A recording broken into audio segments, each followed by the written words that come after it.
ਦੀਪ ਸਿੱਧੂ ਦੀ message ਲਾਇਆ ਮੈਂ ਬਖਸ਼ੀਸ਼ ਸਿੰਘ ਨੂੰ ਫੋਨ ਕੀਤਾ ਸੀਗਾ ਵੀ ਦੀਪ ਸਿੱਧੂ ਦਾ ਤੇ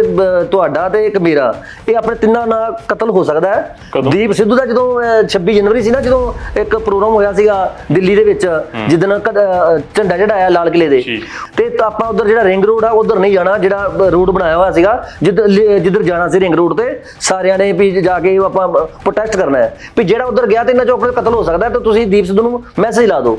ਇਹ ਮੈਂ ਬਖਸ਼ੀਸ਼ ਨੂੰ ਕਿਹਾ ਸੀ ਤੁਸੀਂ ਬਖਸ਼ੀਸ਼ ਨੂੰ ਪੁੱਛ ਸਕਦੇ ਹੋ, ਤੇ ਉਹ ਦਿਨ ਬਖਸ਼ੀਸ਼ ਜਿਹੜਾ ਦੀਪ ਸਿੱਧੂ ਆ ਉਹ ਚਲੇ ਗਿਆ ਲਾਲ ਕਿਲੇ ਵੱਲ, ਉਧਰ ਅਸੀਂ ਗਏ ਨਹੀਂ, ਪਰ ਬਾਪੂ ਡਿਬਡਵਾ ਜਿਹੜਾ ਉਹਦੇ ਪੋਤਰੇ ਦਾ ਗੋਲੀ ਮਾਰ ਕਤਲ ਕੀਤਾ ਗਿਆ। ਇਹ ਜਿਹੜੀਆਂ ਨਾ ਕੋਈ ਏਜੰਸੀਆਂ ਹੁੰਦੀਆਂ ਜਿਨ੍ਹਾਂ ਨੇ ਟਾਰਗੇਟ ਦਿੱਤਾ ਹੁੰਦਾ ਹੈ, ਜਿਹਨੂੰ ਆਪਾਂ ਫਰੋਤੀ ਦੇ ਕੇ ਕਿਲਰ ਕਹਿੰਦੇ ਆ, ਫਰੋਤੀ ਦੇ ਕੇ ਬੰਦੇ ਮਾਰਦੇ ਆ, ਤੇ ਉਹਨਾਂ ਨੂੰ ਏਜੰਸੀਆਂ ਜਿਹੜੀਆਂ ਟਾਈਮ ਦੇ ਦਿੰਦੀਆਂ ਵੀ ਤੁਸੀਂ ਆਹ ਕਤਲ ਕਰਨਾ ਹੈ। ਇਹ ਪੈਸਾ ਜਿਹੜਾ ਹੈ ਉਹ ਜਿਹੜੀ ਰਾਜ ਏਜੰਸੀ ਆ ਉਹ ਇੰਨਾ ਪੈਸਾ ਵੰਡ ਸਕਦੀ ਆ ਵੀ ਉਹਦਾ ਤੋਂ ਹਿਸਾਬ ਕਿਤਾਬ ਕੋਈ ਨਹੀਂ ਲੈ ਸਕਦਾ। ਇੱਕ ਹਿੰਦੁਸਤਾਨ ਦੀ ਏਜੰਸੀ ਇਹੋ ਜਿਹੀ ਏਜੰਸੀ ਆ ਜੋ ਮਰਜ਼ੀ ਖਰਚਾ ਕਰ ਲੇ, ਇਹ ਤੋਂ ਕੋਈ ਨਹੀਂ ਹਿਸਾਬ ਲੈ ਸਕਦਾ।